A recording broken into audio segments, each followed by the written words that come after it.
Bienvenue, vous êtes sur RTI 1, c'est l'heure du journal. Voyons ensemble les titres. Il a pris part ce jeudi en France au 75e anniversaire du débarquement de Provence. Le chef de l'État ivoirien Alassane Ouattara s'est tenu aux côtés des présidents français et guinéens pour rendre hommage aux soldats, notamment africains, qui ont écrit cette page de l'histoire du monde pendant la Seconde Guerre mondiale. L'Assomption de Marie, croyance religieuse orthodoxe et catholique, selon laquelle la Vierge Marie, mère de Jésus, est montée au ciel et célébrée ce 15 août. À Abidjan, comme partout dans le monde, cette célébration a donné lieu à des processions religieuses.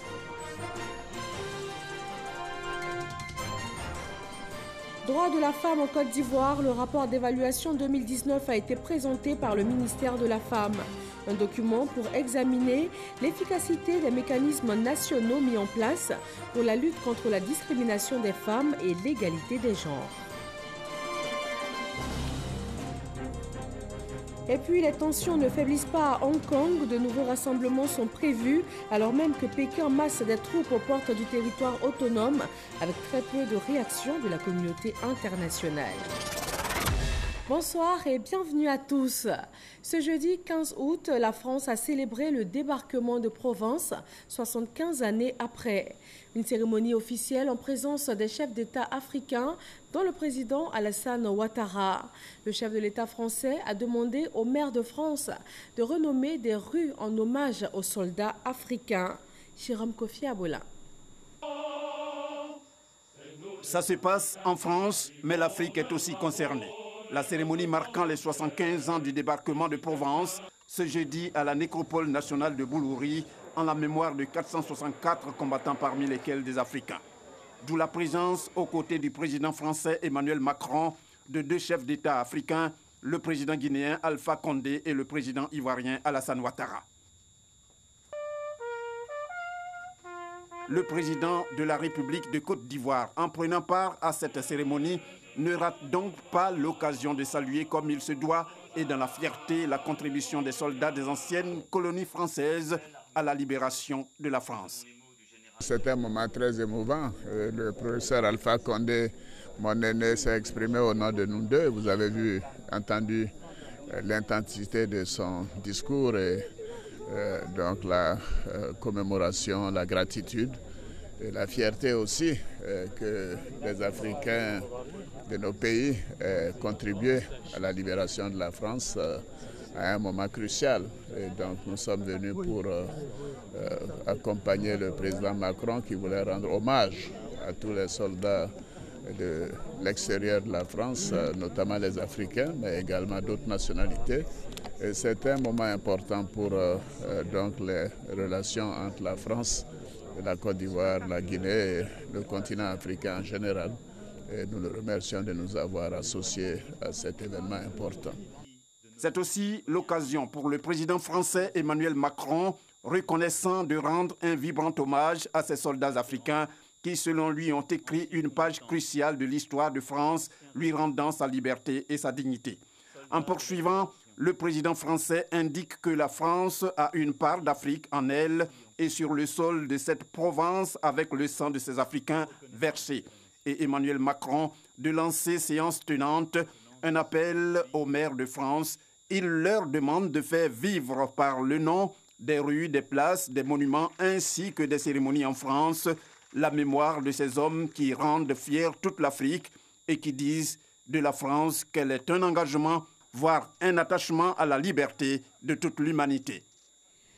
Il y a donc 75 ans, le débarquement en Provence, une opération militaire menée pendant la Seconde Guerre mondiale à partir du 15 août 1944 par des troupes alliées dans le sud-est de la France. La France qui en aura été très largement partie prenante sur les quelques 400 000 soldats qui participeront à l'offensive provinciale.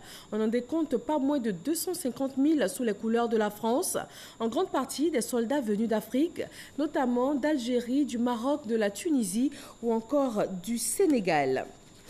Les chrétiens catholiques et orthodoxes célèbrent ce jeudi l'Assomption, la mort, la résurrection, l'entrée au ciel et le couronnement de la Vierge Marie.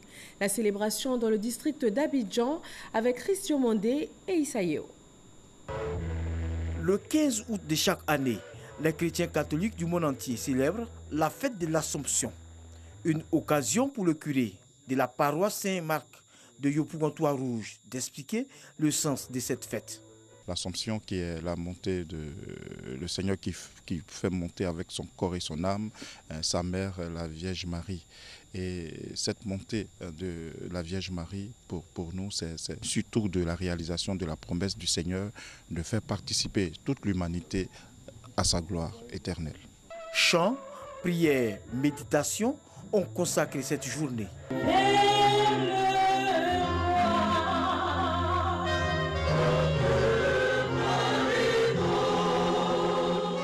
Cette fête d'Assomption marque la célébration des 30 ans de la chorale, la paroisse Saint-Marc.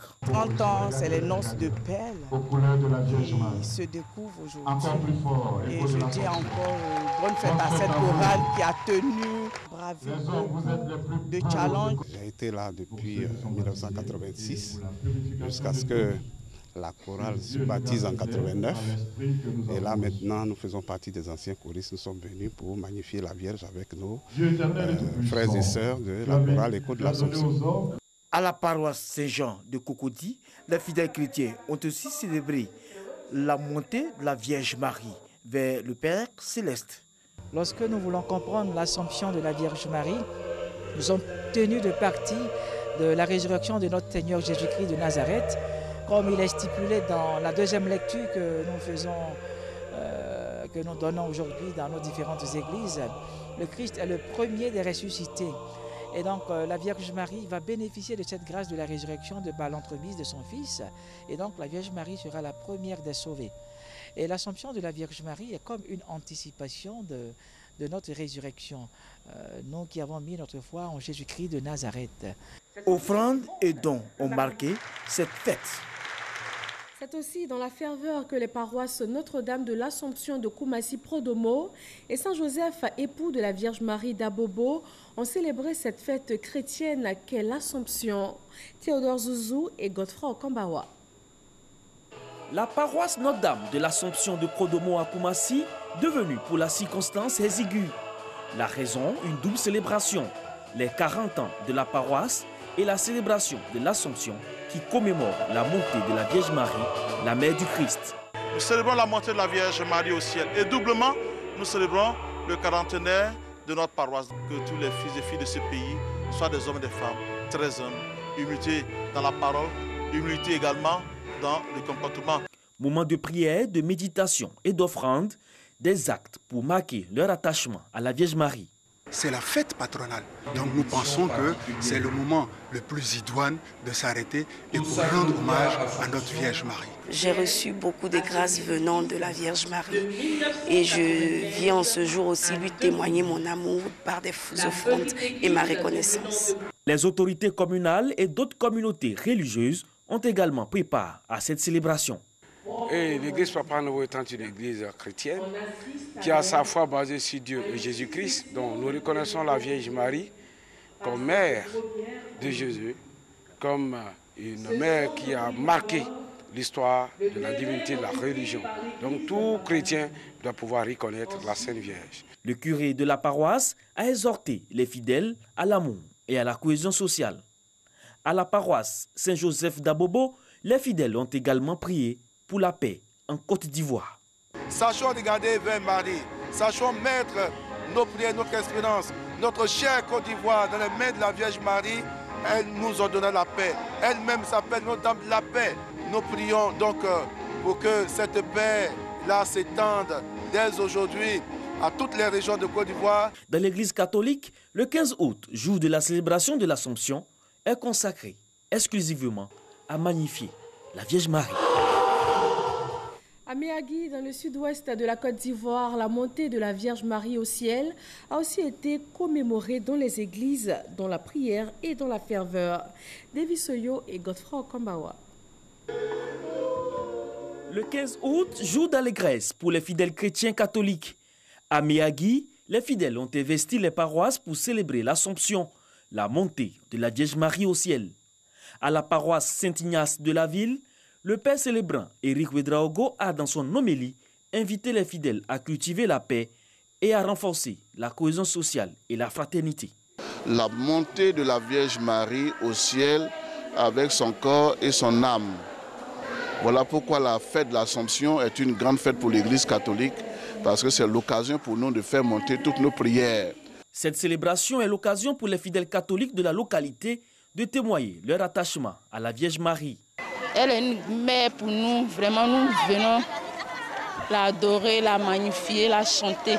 C'est une grande fête pour nous les chrétiens. Chantons notre mère. De la même façon, nous faisons des éloges auprès de nos mères. Nous devons faire la même chose pour Maman Marie. L'Assomption célèbre l'entrée au ciel et le couronnement de la Vierge Marie. C'est à Lourdes, en France, que les Ivoiriens en pèlerinage ont célébré l'Assomption. Une journée marquée par des festivités à la basilique Pie X de Lourdes, une basilique catholique inaugurée en 1958 lors du centenaire des apparitions de la Vierge Marie à Bernadette Soubirous. Nous y reviendrons dans nos prochains journaux. Et on reste à Lourdes où plus de 8000 pèlerins ont prié la Vierge Marie. Ils ont été appelés à lui rester fidèles en reconnaissance à leur baptême. Eugène Atoubé. La messe nationale d'étudiants se trouve par ici, s'il vous plaît, l'entrée c'est par là. Contrairement à l'année dernière, il n'y a pas eu de célébration du 15 août à la Prairie, lieu traditionnellement réservé pour l'apothéose du pèlerinage à Lourdes, l'Assomption, fête de la montée de Marie au ciel. C'est à la basilique souterraine Saint-Pie X que les pèlerins et nombreux chrétiens se sont rassemblés pour écouter l'homélie de Monseigneur Luc Ravel, président du pèlerinage 2019. Une attente contrariée, en souvenir de l'édition 2018, tant les pèlerins se sont préparés à une fête somptueuse, l'Assomption extramuros, en termes de rythme et de chaleur. Nous avons fait une bonne prestation l'année dernière avec tout le groupe ivoirien. Cette année, malheureusement, nous n'avons pas eu beaucoup de chance à cause du mauvais temps. Merci encore pour cette opportunité que la Vierge nous a donnée. L'avantage qu'on avait à faire la messe à la Prairie, c'est qu'après, on avait un mini-concert qui faisait que tout le monde se retrouvait pour louer, pour chanter, pour glorifier au nom de la Vierge Marie. La pluie tombe, mais comme les grâces, on reçoit beaucoup de grâces aujourd'hui à Lourdes. La pluie, une bénédiction. Que les pèlerins s'accordent pour le dire. Ils ont pu, avec beaucoup de disposition, écouter l'homélie de Monseigneur Luc Ravel, archevêque de Strasbourg, un rappel de l'humilité de Marie, l'amour pour tous les hommes et toute l'humanité de la Mère de Dieu. Les pèlerins, autant que tous les chrétiens, ont été invités à imiter Marie, son chemin de pauvreté, selon le prélat indispensable pour atteindre le royaume des cieux. Le message fort duquel transparaît le chemin de foi nécessaire pour le chrétien baptisé dans le nom de Dieu. Il faut être vrai les uns envers les autres pour que nous voyions surtout la gloire de Dieu parmi nous et surtout la gloire de Dieu en Côte d'Ivoire. Lourdes, c'est vraiment une grande grâce et nous invitons tous ceux qui du jour au lendemain pourront venir et se préparer afin de bénéficier de tout ce que Dieu nous donne au travers des mains de Bernadette et de la Vierge Marie à Lourdes. C'est une belle expérience que nous avons connue et je voudrais dire à mes frères et sœurs catholiques qu'il est important de venir au pied de la Vierge, porter nos intentions et confier notre volonté d'être de bons chrétiens, de bons croyants, de bons enfants de Dieu à l'image de la Vierge qui avec humilité s'abandonne et se met au service de son peuple, au service du monde, au service donc de Dieu.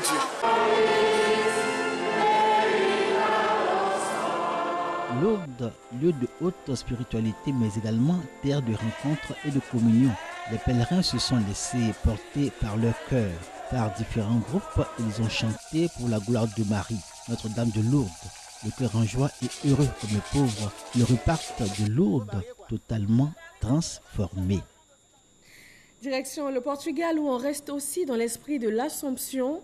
Ils sont des milliers à avoir pris part à la messe du jour à Fatima. Une célébration dédiée cette année aux émigrés et dite en plusieurs langues. Les célébrants ont invité l'humanité à l'espérance afin que leurs efforts soient couronnés de gloire par Dieu, comme il l'a fait pour la Vierge Marie. Sylvie Touré et Doigt des Lasers.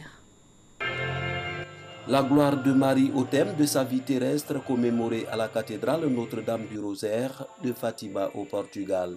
Ici, la messe de l'Assomption a été dédiée aux émigrés.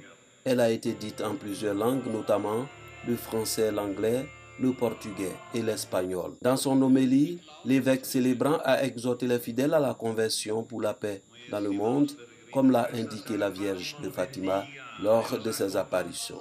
Pour le Père Jean Saint-Bayot, la montée de la Vierge Marie dans le ciel est une invitation à l'espérance pour toute l'humanité, particulièrement les couches les plus fragiles. La Vierge Marie que Dieu a choisie pour qu'elle soit la mère de son fils a dit oui sans savoir trop comment les choses allaient se passer. Et ce message, c'est que malgré notre faiblesse, malgré notre humanité, Dieu nous associe à la réalisation de son œuvre de salut. Et que si nous lui faisons confiance et que nous travaillons comme il le demande, mais le peu que nous faisons avec nos faiblesses humaines, mais avec notre bonne volonté, Dieu prend tout cela et puis lui donne une dimension que nous ne saurions imaginer. Plusieurs pèlerins ont participé à la fête de l'Assomption à Notre-Dame du Rosaire de Fatima, parmi eux une délégation ivoirienne. Au nombre de 35, ces fidèles ont prié pour l'unité dans leur famille et surtout pour la paix en Côte d'Ivoire.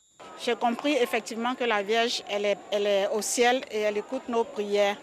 Donc tout ce que nous sommes venus demander ici au nom de la Côte d'Ivoire, nous allons l'obtenir. Nous sommes venus prier pour la paix, la cohésion. Fatima représente une histoire dans la vie mariale et avoir l'opportunité de venir faire l'Assomption en ce 15 août dans la ville de Fatima, c'est une grâce particulière que Dieu nous a donnée. Temps fort de la foi catholique, la fête de l'Assomption draine tous les ans des milliers de chrétiens dans la ville de Fatima, devenue un grand centre de pèlerinage en raison des nombreuses apparitions de la Vierge Marie en ce lieu. Voilà qui referme donc le chapitre consacré à l'Assomption, célébré ce jeudi partout dans le monde. Ici en Côte d'Ivoire, on parle de droits de l'homme. L'amélioration des conditions de vie en milieu carcéral fait partie des priorités du gouvernement. Elle est inscrite en bonne place dans le programme social 2019-2020. D'où cette visite de la secrétaire d'État chargée des droits de l'homme à la prison de Gagnoa dans la région du Go. Emma Djedje et Godefroy Kambawa. Veiller au respect des droits de l'homme, même en milieu carcéral. Pour ce faire, le gouvernement s'est engagé à réhabiliter ces maisons correctionnelles. Et justement, Aimé Zebeyou, secrétaire d'État auprès du garde des Sceaux, ministre de la Justice et des Droits de l'Homme, a effectué une visite inopinée à la maison d'arrêt et de correction de Gagnoa. Cette visite a permis à l'émissaire du gouvernement de s'enquérir des réalités et conditions de vie des pensionnaires de cette maison d'arrêt. L'objectif du gouvernement est de réhabiliter les prisons existantes et de construire des prisons conformément aux normes internationales. C'est notre action, c'est une action sociale, comme je l'ai dit, qui rentre dans le cadre du PS gouvernemental. Et notre rôle, c'est donc de venir nous rendre compte de la réalité sur le terrain, et constater qu'effectivement les détenus sont dans les bonnes conditions, des bonnes conditions d'hygiène et d'alimentation. Aimé Zebeyou a invité les détenus à s'impliquer davantage dans leur resocialisation avant leur sortie du milieu carcéral. Plusieurs dons en vivre et non vivre sont faits aux détenus. La lutte contre la discrimination des femmes et l'égalité des genres est aussi d'actualité en Côte d'Ivoire. Le ministère de la Femme, de la Famille et de l'Enfant a présenté son rapport d'évaluation.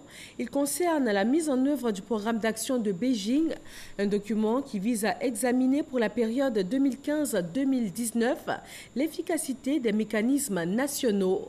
Jean-Marc Djadji et Issaïo. Évaluer et rendre compte des actions entreprises sur les conditions des femmes sur la période 2015-2019. C'est l'objectif de la présentation à Abidjan du rapport d'évaluation de la mise en œuvre du programme d'action de Beijing par le ministère de la Femme, de la Famille et de l'Enfant. Un rapport qui révèle un intérêt capital pour les organisations de défense des droits féminins. Tous ont contribué par des échanges à l'enrichissement de ce rapport. En ce qui concerne de façon générale toutes les questions de droits de l'homme, la Côte d'Ivoire s'engage. Et spécifiquement sur la question des droits de femmes, il y a beaucoup de conventions, beaucoup de textes qui sont signés et ratifiés.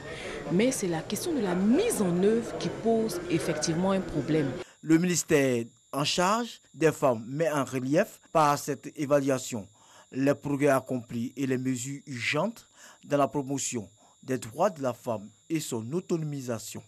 Les efforts de notre pays durant ces dernières années, à l'effet de traduire en action les promesses de la conférence mondiale sur les femmes de Beijing, sont encourageants. L'école obligatoire pour tous les enfants de 6 à 16 ans, conformément donc à la loi du 17 septembre 2015. L'État de Côte d'Ivoire renforce la protection des femmes contre toutes les formes de violence. En dépit des efforts consentis par l'État et l'ensemble des acteurs, il y a encore des défis à relever. Le présent rapport est réalisé en vue de la participation de la Côte d'Ivoire au 25e anniversaire du programme d'action de Beijing, organisé par les Nations Unies en mars 2020. La chaire UNESCO aux femmes et pouvoir de décision Côte d'Ivoire a procédé au lancement de son processus de mise en place des CREAPAIS, un nouvel instrument pour l'implication des femmes et des filles dans la promotion de la paix avec une approche duo genre et paix. Salimata Dia. Après le compendium des compétences féminines de Côte d'Ivoire, la chaire UNESCO aux femmes et pouvoir de décision lance CREAPAIS au service de la consolidation de la paix avec une approche genre. C'est un instrument qui veut accélérer davantage l'implication des femmes leaders, notamment les femmes leaders rurales et les communautés dans la gestion, dans la consolidation de la paix. Donc on a mis en place 3 stratégies. La première stratégie, ce sont des actions concrètes de terrain avec la communauté et les femmes leaders régionales en avant. La deuxième action, c'est de former, de donner les outils pour parler de paix. Parce qu'un citoyen qui est mal formé, c'est un danger pour la population. La troisième action, c'est la conscientisation, c'est la décision et la participation. Dans un contexte de conflit dans certains pays d'Afrique, l'Union africaine, organisation continentale représentée, appuie et soutient cet instrument né de la vision de stabilité, d'inclusion et de développement de la chaire UNESCO. Nous disons tous les jours la paix est un comportement, mais lorsqu'on regarde les mots qui sortent de nos bouches, lorsque nous regardons les actions que nous menons, souvent sans penser à nos populations locales qui nous regardent chaque jour, nous devrions, nous les Africains, changer de comportement. 502 femmes ont été identifiées dans la région du Békay. Elles devront suivre une formation leur permettant d'être outillées afin de mener à bien leur mission. À Transua, département de l'Est de la Côte d'Ivoire, dans la région du Gontougo, les populations célèbrent le développement, notamment à travers les projets déjà exécutés et ceux en cours d'exécution dans leur localité. Herman Yamia. C'est dans l'union et la solidarité que l'on est fort, a-t-on coutume de dire. Et dans la commune de Transua, la population l'a aussi bien compris que grâce à cette union agissante, la commune sort petit à petit de l'extrême précarité. Selon les populations, beaucoup a été fait par le premier magistrat de la commune pour leur apporter le développement. Il a fait beaucoup de choses, mais l'eau qu'il a donnée, là, nous les femmes, ça nous soulage. Les femmes ne dormaient plus, les femmes se levaient à 4 h du matin pour aller chercher de l'eau. Accès à l'eau potable, construction d'écoles et de centres de santé, reprofilage lourd des pistes villageoises de la commune, jumelage entre la commune de Transua et certaines communes européennes sont autant d'actions de développement initiées par le maire. Cependant, Isaac Tano, tout en remerciant les populations pour cette marque de reconnaissance, souhaite un soutien fort de l'État pour sortir les populations de la précarité. Il faut un château d'eau à Transua. En ce qui concerne l'axe Kounfao, frontière Ghana de 46 km, nous souhaiterions que Transua, à Chiefri, long de 17 km, soit ainsi aussi bitumé. Parrain de cette cérémonie, le ministre de l'Équipement et de l'Entretien routier, Amédée Kouakou Kofi, salue cette union forte qui existe entre le maire et sa population. Il demande aux populations de cultiver la cohésion et la paix qui sont les éléments indispensables pour le développement. Tout à l'heure, dans toutes vos doléances, vous avez souhaité qu'on bitume vos routes, c'est-à-dire qu'on mette le goudron pour arriver ici à Transua. Le maire même a demandé 72 km de goudron. Mais tout ça, on ne peut le faire que lorsque ce pays est en paix, que lorsque ce pays est stable. Le ministre Amédée Kouakou assure aux populations que leurs différentes doléances, notamment le bitumage des voies d'accès à la frontière avec le Ghana, seront fidèlement transmises au Premier ministre Amadou Gon Coulibaly afin de leur apporter une suite favorable.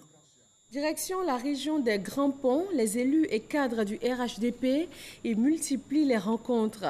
Ils travaillent à faire la promotion des idéaux du parti et une meilleure implantation dans la région. Éric Goré.